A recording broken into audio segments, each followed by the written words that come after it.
हरे कृष्ण। तो हम आपको बताएंगे, पहले उस दिन हमने आपको बताया था, शनिवार को हमने डाला था वीडियो, तो हमने ये सब आपको पढ़ के सुना दिया था, बता दिया था और समझा दिया था। तो अब हम आपको यथा स्वप्न देखते हैं। तो चलिए हम पढ़ते हैं, वीडियो देखते हैं और माता पिता को बताते हैं कि मैंने ये देखा। चलिए पढ़ते हैं। माँ सुन, मैं तुझे सुनाती हूँ। मैंने ऐसा स्वप्न देखा है कि मुझे एक सुंदर गौरवर्ण के ब्राह्मण ने ऐसा उपदेश दिया है। हे पार्वती, नारद जी ने जो कहा है उसे सत्य समझकर तू जाकर तप कर। फिर यह बात तेरे माता पिता को भी अच्छी लगी है। अब तप सुख देने वाला है और दुख दोषों का नाश करने वाला है। तप के बल से ही ब्रह्मा संसार को रचते हैं और तप के बल से ही विष्णु संसार का जगत पालन करते हैं। क्षमा करना। तप के बल से ही शंभु रुद्र रूप से जगत का संहार करते हैं और तप के बल से ही शेष जी पृथ्वी का भार धारण करते हैं। तो अब हम पढ़ते हैं, चलिए। हे भवानी, सारी सृष्टि तप के ही आधार पर है। ऐसा जी में जाकर तू जाकर तप कर। यह बात सुनकर माता को बड़ा अचरज हुआ और उसने हिमावन को बुलाकर वह स्वप्न सुनाया। माता पिता को बहुत तरह से समझा कर बड़े हर्ष के साथ पार्वती जी तप करने के लिए चली। प्यारे कुटुंबी पिता और माता सब व्याकुल हो गए। किसी से मुंह से बात नहीं निकलती। तब वेदशिरा मुनि ने आकर सबको समझाकर कहा। पार्वती जी की महिमा सुनकर सबके समाधान हो गया। प्राणपति शिव जी के चरणों को हृदय में धारण करके पार्वती जी वन में जाकर तप करने लगी।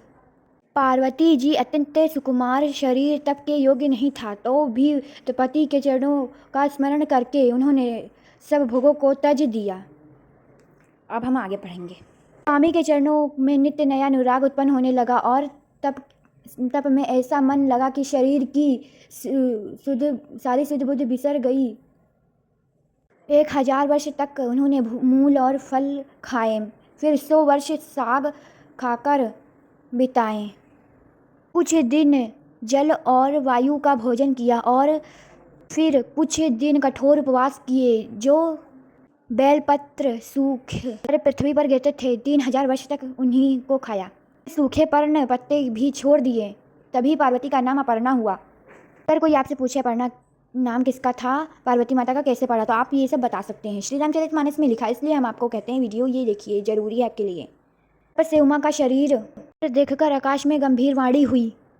पर्वतराज की कुमारी, सुन, तेरा मनोरथ सफल हुआ। तू अब सारे असह्य कलेशों को कठिन तप को त्याग दे। अब तुझे शिवजी मिलेंगे। हे भवानी, धीर मुनि और ज्ञानी बहुत हुए हैं, पर ऐसा कठोर तप किसी ने नहीं किया। अब तू इस श्रेष्ठ ब्रह्मा की वाणी को सदा सत्य और निरंतर पवित्र जानकर अपने हृदय में धारण कर।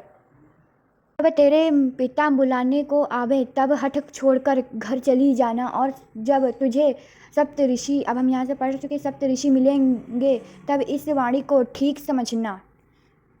चलिए, हमने अब ये पढ़ लिया, अब हम आगे पढ़ेंगे। इस प्रकार आकाश से कही हुई ब्रह्मा की वाणी को सुनते ही पार्वती जी प्रसन्न हो गईं और हर्ष के मारे उनका शरीर पुलकित हो गया। याज्ञवल्क्य जी भरद्वाज जी से बोले कि मैंने पार्वती जी का सुंदर चरित्र सुनाया, शिव जी का सुहावना चरित्र सुनो। अब हम आपको अगली वीडियो में आपको इसके आगे श्री शिव जी का चरित्र सुनाएंगे। तब तक के लिए हरे कृष्ण, राधे राधे, जय जय श्री सीताराम।